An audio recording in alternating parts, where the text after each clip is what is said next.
The 2020-2023 Ford Escape key fob uses a CR2032 3-volt lithium coin cell battery. Replace when range diminishes or functions become erratic. Locate the release button on the back of the fob. Press it to separate the fob into two halves. If no button, use a small flathead screwdriver or plastic pry tool to gently pry open the seam. Be cautious to avoid damaging the plastic.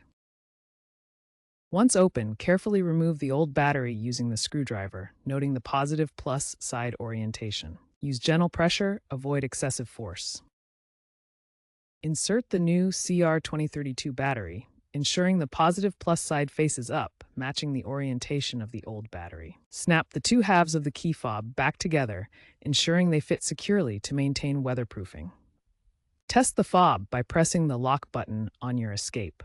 If it doesn't respond, consult your owner's manual for reprogramming instructions, which may involve using the driver's door module. Remember to recycle the old battery responsibly at a certified recycling center. If issues persist or the fob has been submerged, consult a professional.